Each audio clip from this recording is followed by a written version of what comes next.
नमस्कार दोस्तों, शिक्षा कैरियर जॉब्स के कैरियर मार्गदर्शन वीडियो सीरीज में मैं आप सबका स्वागत करता हूं। आज की वीडियो में असिस्टेंट प्रोफेसर कैसे बने, गवर्नमेंट असिस्टेंट प्रोफेसर बनने की पूरी संपूर्ण प्रक्रिया बारीकी के साथ समझने वाले हैं। दोस्तों, इससे पहले मैंने गवर्नमेंट प्रोफेसर कैसे बने इस पर एक वीडियो बनाई थी, जिसको आप सब ने काफ़ी पसंद किया। लगभग मिलियंस व्यू जो है इस वीडियो पर होने वाले हैं। पूरे साल ये वीडियो नंबर 1 रैंकिंग पर बनी रही। तो आपके प्यार, सपोर्ट, आपके फीडबैक एंड सजेशन के लिए जो है मैं आप सबको काफ़ी धन्यवाद देता हूँ। अच्छा, किसी भी सुझाव या डाउट या कोई भी आपका जो है यहाँ पर फीडबैक है, आप हमारा फेसबुक, टेलीग्राम या व्हाट्सएप, जिसका लिंक डिस्क्रिप्शन बॉक्स में दिया गया है, आप ज्वाइन कर सकते हैं। तो चलिए शुरू करते हैं। असिस्टेंट प्रोफेसर कैसे बने, how to become an assistant professor. सबसे पहले आपको 10+2 करनी होगी किसी भी स्ट्रीम से, चाहे आप 10+2 आर्ट्स से करें, कॉमर्स से करें या साइंस स्ट्रीम से करें, ये आपकी चॉइस है। उसके बाद आपको बैचलर डिग्री करनी है। बैचलर डिग्री यानी BA, BSc, BCom, BBA, BCA, किसी भी स्ट्रीम में जो आपको पसंद हो, जिसमें आपका इंटरेस्ट हो। अब यहाँ पे जो है आपके मन में कुछ प्रश्न उठने चाहिए, जैसे कि क्या बैचलर डिग्री की परसेंटेज चयन प्रक्रिया में महत्व या प्रभाव डालती है। दूसरा प्रश्न, जो लोग बीए करते हैं वे बीए ऑनर्स डिग्री करें या बीए जर्नल करें, क्योंकि जो आपकी बीए है वो ऑनर्स होती है, एक जर्नल होती है। तो इन दोनों प्रश्नों का उत्तर जो है मैं यहाँ पर आपको देने वाला हूँ। पहले प्रश्न का उत्तर मैं दे देता हूं। असिस्टेंट प्रोफेसर की चयन प्रक्रिया में आपकी जो बैचलर डिग्री की जो परसेंटेज है, कुछ जगह पे तो मायने रखती है और कुछ जगह पर नहीं। यानी कहने का मतलब ये है कि जब आपकी चयन प्रक्रिया जो है होती है, तो उस समय जो है असिस्टेंट प्रोफेसर की चयन प्रक्रिया भी अलग अलग प्रकार से होती है। तो कुछ चयन प्रक्रिया में आपकी परसेंटेज का महत्व होता है और कुछ चयन प्रक्रिया में जो है परसेंटेज का महत्व नहीं होता है। तो आगे इस वीडियो में हम चयन प्रक्रिया भी समझने वाले हैं। उस टाइम पे मैं बताऊंगा कि परसेंटेज का किस प्रकार से आपका जो है प्रभाव पड़ता है। यहाँ पे मैं आपको कहना चाहूँगा कि कम से कम 45% अंक मिनिमम आपको ग्रेजुएशन में जो है लाने हैं। इससे ऊपर आ जाए काफ़ी अच्छी बात है, लेकिन मिनिमम 45% आपके बैचलर डिग्री में होने चाहिए। दूसरे प्रश्न का उत्तर मैं यहाँ पर दे देता हूँ कि यहाँ पे जो है आप बीए ऑनर्स डिग्री करें या जर्नल, तो मैं यहाँ पे आपको बता दूं, आप दोनों में से कोई एक कर सकते हैं, कोई ज़्यादा अंतर नहीं यहाँ पे पड़ता है। राइट नाउ अब बारी आती है बैचलर डिग्री के बाद अब आपको मास्टर डिग्री यानी कि पोस्ट ग्रेजुएशन करना है। जैसे एमए, एमएससी, एमकॉम, कम से कम 55% अंकों के साथ अगर आप जर्नल ईडब्ल्यूएस कैंडिडेट्स हैं। लेकिन अगर आप ओबीसी, एससी, एसटी या दिव्यांगजन हैं तो आपकी मास्टर डिग्री कम से कम मिनिमम 50% अंकों के साथ होनी ही चाहिए। नाउ यहाँ पर एक पेंच फंसता है, कॉम्प्लिकेशन आता है। मान लीजिए आपने जो graduation and post graduation degree की है वो अलग अलग सब्जेक्ट या स्ट्रीम से किया है। जैसे आपने बीएससी मैथ किया है और मास्टर लेवल पे आपने एमए कर लिया है। दूसरा आपने बीए हिस्ट्री से किया है और एमए जो है आप इकोनॉमिक्स से कर लेते हैं। तो क्या ऐसा संभव हो पाएगा? क्या ऐसी अवस्था में आप गवर्नमेंट असिस्टेंट प्रोफेसर बन पाएंगे? तो यहाँ पर दो केस हो जाते हैं। पहला केस, जिस सब्जेक्ट से आपने बीए बीएससी किया है उसी सब्जेक्ट में आप मास्टर डिग्री कर लेते हैं या कर रहे हैं। दूसरा केस, ग्रेजुएशन तो आपने किसी और सब्जेक्ट से किया है लेकिन मास्टर किसी और सब्जेक्ट से आप जो है कर लेते हैं, या आपने स्ट्रीम ही चेंज कर दी, बीएससी के बाद आपने एमए कर लिया। राइट, तो क्या ऐसा संभव हो पाएगा? तो इनके बारे में जो है हम यहाँ पर डिस्कस करेंगे। पहला केस की बात कर लेते हैं जिसमें आपके सब्जेक्ट और स्ट्रीम समान रहती है, सेम रहती है।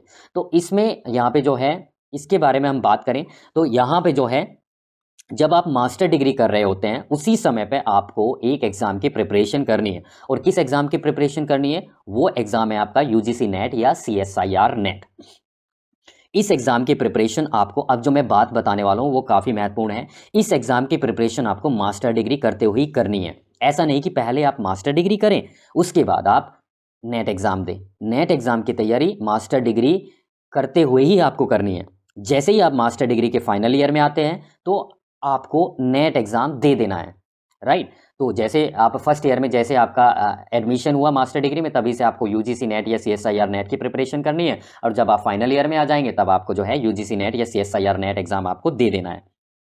अब साथ में प्रिपरेशन करने पर मैं क्यों जोर दे रहा हूँ?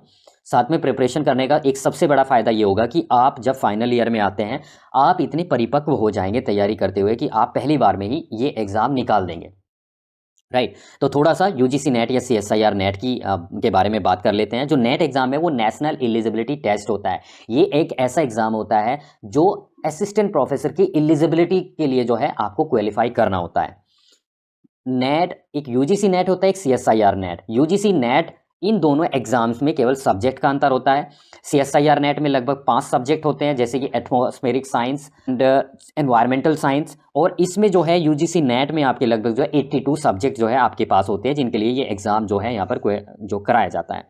ये दोनों ही परीक्षा जो है एनटीए नेशनल टेस्टिंग एजेंसी के द्वारा कंडक्ट कराई जाती हैं। इसके लिए योग्यता सेम रहती है। जनरल ईडब्ल्यूएस कैंडिडेट्स के लिए 55%, 55% अंकों के साथ मास्टर डिग्री, या तो आप अपियरिंग हो या फाइनल ईयर में अगर आप हैं, या आप जो है मास्टर डिग्री कंप्लीट कर चुके हैं। ओबीसी, एससी, एसटी और दिव्यांगजन के लिए 50% अंकों के साथ मास्टर डिग्री होनी चाहिए। नेट एग्जाम का क्या कोई अन्य विकल्प है? तो मैं बता दूं, जैसे नेट एग्जाम है एक नेशनल लेवल का एग्जाम होता है, उसी प्रकार से स्टेट लेवल पे, राज्य स्तर पे सेट एग्जाम, सेट यानी कि स्टेट एलिजिबिलिटी टेस्ट, जो कि अलग अलग राज्यों के द्वारा कंडक्ट कराया जाता है। अगर आप नेट एग्जाम पास कर लेते तो पूरे भारत में किसी भी कॉलेज यूनिवर्सिटी में आप असिस्टेंट प्रोफेसर बनने के लिए एलिजिबल हो जाते हैं। लेकिन सेट एग्जाम अगर किसी राज्य का, जैसे कि अगर आप सेट एग्जाम आप मध्य प्रदेश का क्वालिफाई कर ले, तो मध्य प्रदेश में जितनी भी यूनिवर्सिटीज़ हैं, कॉलेज हैं, उनमें आप असिस्टेंट प्रोफेसर बनने के लिए एलिजिबल हो जाते हैं। तो यहाँ पे नेट और सेट के बारे में आपको यहाँ पर जानकारी यहाँ पर आई थिंक मिल गई। नाउ पैटर्न की बात करें थोड़ा सा, तो इसमें 2 पेपर होते हैं, दोनों ही एग्जाम में लगभग समान होते हैं। पहले पेपर में research methodology, general awareness, current affair संबंधित प्रश्न पूछे जाते हैं, जबकि जो दूसरा पेपर होता है वो आपका सब्जेक्ट स्पेसिफिक, यानी कि आपके जो मास्टर डिग्री में सब्जेक्ट रहा है उससे संबंधित प्रश्न आपके पूछे जाते हैं। ये टेस्ट ऑनलाइन होता है। अब नाउ यहाँ पे आपने 10+2 किया, उसके बाद आप यूजी यानी कि बैचलर डिग्री कर चुके हैं, उसके बाद मास्टर डिग्री कर चुके हैं, एंड आपने नेट एग्जाम आपने क्वालिफाई कर लिया या सेट एग्जाम आपने क्वालिफाई कर लिया। नाउ अब आप असिस्टेंट प्रोफेसर बनने के लिए एलिजिबल हो जाते हैं, यानी योग्य हो जाते हैं। तो अब आगे क्या आपको डायरेक्टली जॉब मिल गई? जी नहीं, आप अभी योग्य यानी कि एलिजिबल हुए हैं असिस्टेंट प्रोफेसर बनने के लिए, न कि आपको जॉब मिल गई। राइट, मैं यहाँ पे आपको बता देता हूँ कि जो आपका जो नेट एग्जाम है वो रिक्रूटमेंट का एग्जाम नहीं होता है, ये एलिजिबिलिटी योग्यता का एग्जाम होता है। तो अब आपको करना क्या होगा असिस्टेंट प्रोफेसर बनने के लिए? यहाँ पे मैं दूसरा जो केस था वो थोड़ा सा मैं डिस्कस कर देता हूँ, जिसमें आपका बैचलर डिग्री और मास्टर डिग्री का जो सब्जेक्ट है वो अलग हो जाता है, या स्ट्रीम ही चेंज हो जाती है। बीएससी के बाद आप एमए कर लेते हैं, तो उस अवस्था में जो है आपको घबराने की बिल्कुल आवश्यकता नहीं है, कोई ज़्यादा फर्क नहीं पड़ता है। यहाँ पे आप असिस्टेंट प्रोफेसर केवल उसी सब्जेक्ट के बनेंगे जो सब्जेक्ट आपके पास मास्टर डिग्री लेवल पे रहा है। राइट, तो ये बात आपको समझनी है, ज़्यादा कोई फ़र्क यहाँ पर पड़ने वाला नहीं है सब्जेक्ट चेंज होने में या स्ट्रीम चेंज होने में, तो आप घबराइए बिल्कुल भी नहीं। दूसरा, एक और प्रश्न उठता है कि क्या असिस्टेंट प्रोफेसर बनने के लिए पीएचडी मैंडेटरी हो जाएगी या पीएचडी मैंडेटरी है? तो 2023 1 जुलाई 2023 तक जो है यहाँ पर बताया गया था कि यहाँ पर पीएचडी जो है वो मैंडेटरी हो जाएगी 1 जुलाई 2023 के बाद। लेकिन मैं यहाँ पे बता दूँ, यहाँ पे अभी आप काफ़ी सारी खबरें यहाँ पर सुन रहे होंगे कि जो यूजीसी के चेयरमैन हैं उन्होंने कहा है कि पीएचडी मैंडेटरी नहीं होगी, केवल मास्टर डिग्री के साथ नेट आपने क्वालिफाई किया है तो आप असिस्टेंट प्रोफेसर बन सकते हैं। तो ये बिल्कुल सत्य है, आपको घबराने की आवश्यकता नहीं है। केवल मास्टर डिग्री के साथ अगर आपने नेट क्वालिफाई किया है या सेट क्वालिफाई किया है तो आप असिस्टेंट प्रोफेसर बन सकते हैं। तो यहाँ पर पीएचडी, अगर मास्टर डिग्री के बाद आपने पीएचडी कर ली है तो यहाँ पर वो लोग भी असिस्टेंट प्रोफेसर बन पाएंगे। यानी कि जो मिनिमम एलिजिबिलिटी आपकी हो जाती है, मास्टर डिग्री के बाद आपने नेट क्वालिफाई कर लिया, एक तो ये, दूसरा मास्टर डिग्री के बाद आपने सेट क्वालिफाई कर लिया, एक ये, और तीसरा है अगर मास्टर डिग्री के बाद आपने पीएचडी कर ली, आपने नेट क्वालिफाई नहीं किया, आपने सेट क्वालिफाई नहीं किया, नेट, सेट या पीएचडी में तीनों में से एक आपके पास है तो आप असिस्टेंट प्रोफेसर बन जाएंगे। पीएचडी वालों को एक यहाँ पे वेटेज मिलता है सिलेक्शन क्राइटेरिया में। अब वो कहाँ पे यहाँ पे जो है लाभ मिलेगा पीएचडी का, वो मैं यहाँ पर डिस्कस करने वाला हूँ। राइट नाउ आप असिस्टेंट प्रोफेसर यहाँ पर जो है बनने के लिए एलिजिबल हो जाते हैं। तो आपको अब करना क्या है? आपको पहली तो बात, आप कहाँ कहाँ पे असिस्टेंट प्रोफेसर बन सकते हैं? जितनी भी गवर्नमेंट, चाहे वो सेंट्रल या स्टेट पब्लिक यूनिवर्सिटीज़ हो, उनमें आप असिस्टेंट प्रोफेसर बन सकते हैं। किसी भी गवर्नमेंट कॉलेज में बन सकते हैं। यहाँ पे जो स्टेट हायर एजुकेशन जो डिपार्टमेंट्स होते हैं उनके द्वारा जो वैकेंसी निकाली जाती है गवर्नमेंट असिस्टेंट प्रोफेसर के लिए, उनमें आप असिस्टेंट प्रोफेसर बन सकते हैं। अब प्राइवेट यूनिवर्सिटी जो अच्छी खासी यूनिवर्सिटीज़ हैं उनमें असिस्टेंट प्रोफेसर बन सकते हैं। अब आपको यूनिवर्सिटी, कॉलेज या जो राज्य लोक सेवा आयोग होता है उनके द्वारा जो वैकेंसी निकलती है, हायर एजुकेशन जो डिपार्टमेंट्स होते हैं उनके द्वारा जो वैकेंसी निकलती है, उनको आपको चेक करना है, आपको अप्लाई करना है और इस प्रकार से चयन प्रक्रिया में भाग लेकर आप असिस्टेंट प्रोफेसर बनेंगे। नाउ हम चयन प्रक्रिया पे भी थोड़ा प्रकाश डाल लेते हैं। चयन प्रक्रिया की अगर हम बात करें, यहाँ पे अलग अलग प्रकार से असिस्टेंट प्रोफेसर का यहाँ पर सिलेक्शन चयन प्रक्रिया होती है। एक होता है डायरेक्ट रिक्रूटमेंट। डायरेक्ट रिक्रूटमेंट में क्या होता है कि आपको यहाँ पर इंटरव्यू के लिए शॉर्टलिस्ट किया जाता है, उसके बाद आपका इंटरव्यू होता है और इंटरव्यू के माध्यम से जो है आपका यहाँ पर सिलेक्शन होता है। जैसे यूनिवर्सिटीज़ या जो यूनिवर्सिटीज़ से जो एफिलेटेड जो कॉलेज होते हैं, दिल्ली यूनिवर्सिटी वगैरह जो भी सेंट्रल या स्टेट गवर्नमेंट यूनिवर्सिटीज़ हैं, उनमें ये प्रक्रिया जो है फॉलो की जाती है।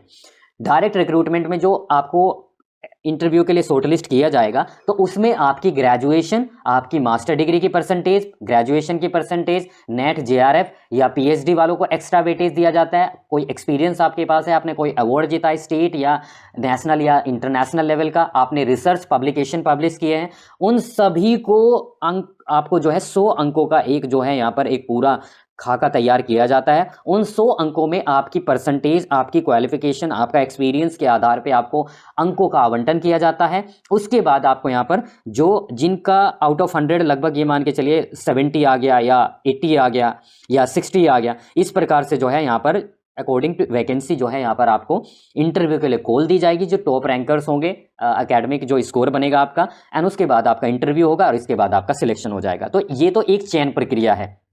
दूसरी चयन प्रक्रिया ऐसी होती है जिसमें रिटन एग्जाम होता है और प्लस इंटरव्यू के माध्यम से आपका सिलेक्शन होता है। ठीक है। तीसरा क्या होता है, जिसमें आपकी 12th, ग्रेजुएशन, पोस्ट ग्रेजुएशन की परसेंटेज के आधार पे कुछ अंकों का आवंटन आपको किया जाता है, वेटेज दिया जाता है, प्लस उसके बाद आपका कुछ अंकों का आपका रिटन एग्जाम होता है, कुछ अंकों को आपका इंटरव्यू होता है। जैसे कि हरियाणा में जो है नॉर्मली यहाँ पर सिलेक्शन प्रोसेस जो है फॉलो किया जाता है। जो हरियाणा राज्य लोक सेवा आयोग है उसके द्वारा जो है ये चयन प्रक्रिया यहाँ पर फॉलो की जाती थी। तो इस प्रकार से जो है चयन की ये प्रक्रिया जो है नॉर्मली डिटेल्ड में भी जो है अलग से एक वीडियो में बना दूंगा, उसमें भी हम यहाँ पर डिस्कस करने वाले हैं। नाउ अब हम जो है आयु सीमा की बात कर लेते हैं। एज लिमिट असिस्टेंट प्रोफेसर के लिए मैं बता देता हूं, जब भी आप एग्जाम देते हैं यूजीसी नेट का, तो वहां पे जो है यूजीसी नेट के लिए जो है कोई भी अपर एज लिमिट नहीं होता है। इसी प्रकार से यहाँ पे असिस्टेंट प्रोफेसर बनने के लिए कोई भी एक निश्चित अपर एज लिमिट नहीं दी जाती है, लेकिन ये डिपेंड करेगा कि जो रिक्रूटमेंट एजेंसी है, यानी कि यूनिवर्सिटी या कॉलेज या जो पब्लिक सर्विस कमीशन है या हायर एजुकेशन जो डिपार्टमेंट है, आयु का जो है रिस्ट्रिक्शन जो है यहाँ पर लगा देते हैं कि 45 से ज़्यादा नहीं होनी चाहिए, प्लस यहाँ पे जो छूट है वो भी यहाँ पर मिलेगी एज पर योर कैटेगरी। तो इस प्रकार से जो है असिस्टेंट प्रोफेसर बनने के लिए वैसे तो अपर एज लिमिट का जो है यहाँ पर रिस्ट्रिक्शन डिपेंड करता है कि रिक्रूटमेंट एजेंसी कौन है और एडवर्टीजमेंट को आपको यहाँ पर ध्यान से पढ़ना है, राइट। नॉर्मली जो सेंट्रल यूनिवर्सिटीज़ हैं उनमें जो है अपर एज लिमिट का क्राइटेरिया यहाँ पे जो है नहीं दिया होता है, राइट। नाउ अब जो है हम यहाँ पर बात कर लेते हैं कि सैलरी आपको कितनी मिलती है। एक असिस्टेंट प्रोफेसर का जो शुरुआती जो पे स्केल होता है वो लेवल 10 होता है। लेवल 10 कहने का मतलब यह है कि जिसमें आपको जो बेसिक सैलरी है 57,700 आपको यहाँ पर बेसिक सैलरी दी जाती है, प्लस जो महंगाई भत्ता है, डियरनेस जो अलाउंस है वो यहाँ पर दिया जाएगा। आपको एचआरए हाउस रेंट अलाउंस दिया जाएगा जो आपका है। उसके बाद आपको ट्रांसपोर्ट जो टीपीटी है वो भी यहाँ पर दिया जाएगा एज पर योर सिटी। तो एक काफ़ी अच्छी स्टार्टिंग सैलरी एक असिस्टेंट प्रोफेसर लेता है। साथ में अन्य जो लाभ भत्ते, मेडिकल फैसिलिटीज़ वो भी जो है यहाँ पर दे होती है एज पर गवर्नमेंट रूल्स। तो चलिए, आई होप काफ़ी क्लैरिटी के साथ जो है मैंने यहाँ पे आपको असिस्टेंट प्रोफेसर कैसे बने यहाँ पर आपको बताया। कोई भी डाउट है, कोई आपका सजेशन है, कोई आपका यहाँ पे जो है प्यार है, आप जो है कमेंट सेक्शन में जो है यहाँ पर हमसे पूछ सकते हैं। एंड अगली वीडियो आप किस टॉपिक पे चाहते हैं आप जो है हमें यहाँ पर बता सकते हैं। अगली वीडियो में असिस्टेंट प्रोफेसर की चयन प्रक्रिया किस प्रकार से होती है, क्या क्या वो चीज़ें हैं जिनके आधार पर असिस्टेंट प्रोफेसर की यहाँ पे जो है आपको सिलेक्शन लेने में जो है वो यहाँ पे इजी हो जाता है, उन सभी को डिस्कस हम अगले वीडियो में करेंगे। तब तक चैनल सब्सक्राइब नहीं किया तो चैनल को जरूर सब्सक्राइब करें and keep watching, keep subscribing and thank you for love, support and feedback. Thank you.